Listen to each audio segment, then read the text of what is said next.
Good afternoon, everyone. Welcome to my channel, our channel, I'd rather say, um, where we discuss all things to do with dysfunctional family systems, particularly those that have narcissistic parents. And if it's your first time here, my name's Christiana Davidson. I'm a psychotherapist and a hypnotherapist, and I'm delighted to have you here. If you'd like a free consultation with me, because I do work one-on-one with clients, please check out the link in the bio below, or my website, which is www.delightinyou.com. And that's what it's all about, really. That's what healing is to get to that point of delighting in knowing and being you, who you truly are, not the projection or the role that was placed on you in childhood, as happens in narcissistic family systems. And it's important that we're able to pull that out clearly so that you can see it and be free of it. Okay, so let's dive into the topic today. And this topic is all about the confusion that arises when you're the child of a narcissistic parent as a result of parentification. And I'm sure many of you have heard of that term, the parentified child. It's very common. It's where a child is used by a parent as their parent. So the parent will turn to the child, seeking out wisdom, seeking out their advice, sharing inappropriately, perhaps about their relationship with their spouse, using the child as a substitute sort of confidant or adult. And this can start from the earliest of days.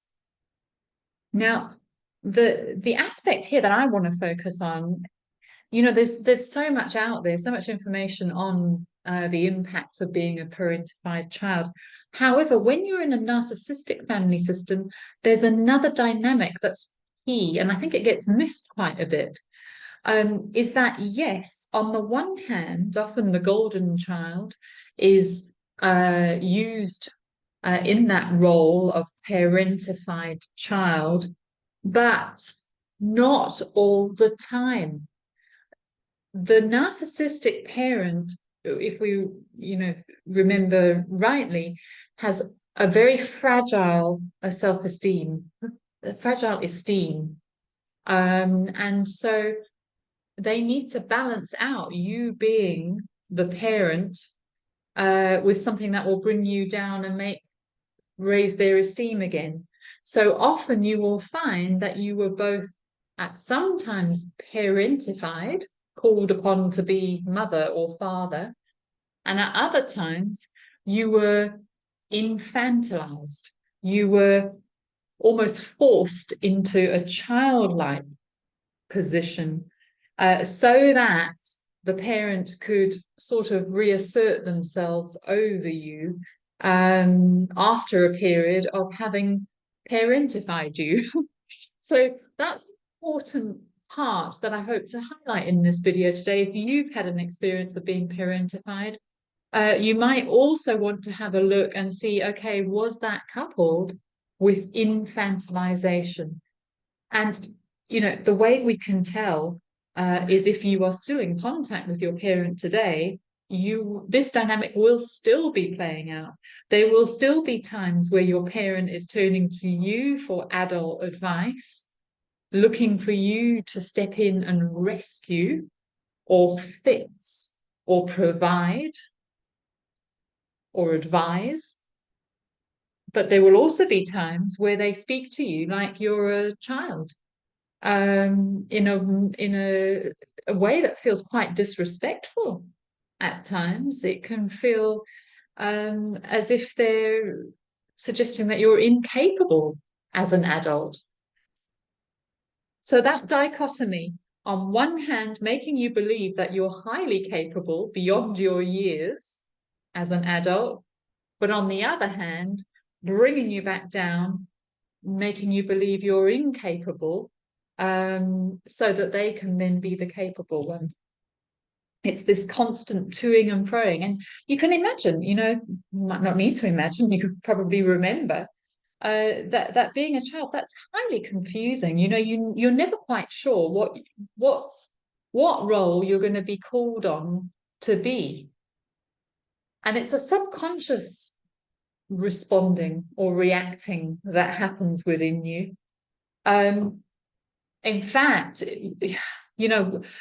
you may have found that you yourself would have tried at some points to infantilize yourself in order just to have that experience of being the child. That you learned that in order to get your needs met from somebody else, you have to appear like a vulnerable child. Because if you ask for needs as an adult, that's not going to work. You have to, in order to be loved and have your needs met in relationship, you learn as a result of parentification and infantilization that you need to show up either as the parent, adult fixer, the one who holds it all together, or you show up as the one in need of fixing by somebody else. Because sort of subconsciously, you know that also is what the parent wants from you. Does that make sense? The parent, you're actually responding to the parent's need to be the fixer because that boosts their esteem again. So there's a very, very interesting and subtle toing and froing here between these two roles, but it has such an impact upon us later in life because on one hand, you're taking on the message that you're highly capable, you're wise, you're beyond your years, you're an adult in a child's body, you're so strong, you've got such good suggestions, and I wish I'd known all the things that you know at your age. You're so wise. Where do you get this from? Gosh, you know how to handle this, or I can always ask you for advice on this, or whatever it might be. But on the other hand, you know within you as a child that actually you're not capable of handling these things. You're trying your very best, but it's hugely stressful, and you're trying to come up with things to be what your parent needs as that wise guide. And then on the other hand, you're being spoken to in a way that makes you believe that you're not capable from the same parent. They might speak to you in that sort of, are you sure you know what you're doing? Hey, is that really the decision you're going to make? Have you thought about this? What about that? Oh, well, Mary down the road did that, and well, I hope you've thought of all of these things. Sometimes you tend to be a bit, I don't know, you don't really think things through properly. And so you get this conflicting message about your capability as an adult, but then also in childhood. That's where the seeds were sown. So in adult relationships, then you may find today that you tend to believe that you've either got to be the parent at some times, or you've got to be the child in search of a parent in the relationship. And this can be romantic, it can be friendship. And you'll often find that there will be this kind of dynamic that goes on in your adult relationships because it's mirroring your experience of what it means to be safe in a relationship, to be loved.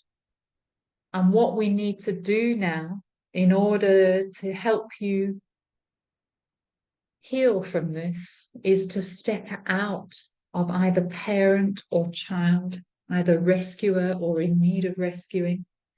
And we need to place you in the role of adult or person in need of connecting with another. Because that's what each of us is in search of, really, is to be seen and heard, but not rescued or fixed, or to fix another. And it's not an easy path to walk this, but you know, with the help of hypnotherapy, I find things do move a lot quicker. But do be patient with yourself. Perhaps just start catching yourself in relationships where you're stepping in as the adult to this person, or you're minimizing yourself and becoming the child to this person, because we don't want that. We want equal relationship and equal respect for each other, not a how can I get my needs met here in unhealthy ways, or how can I repeat that familiar pattern from the past. I hope this was helpful, everyone. Please do share your experience if you have any on this. You know, either being parentified or being infantilized, even in adulthood. There are some quite comical stories I've heard. You know, and if you have any, it's always good to have a bit of a laugh about it too. All right, everyone. Have a lovely weekend, and I shall see you next week. Take care now.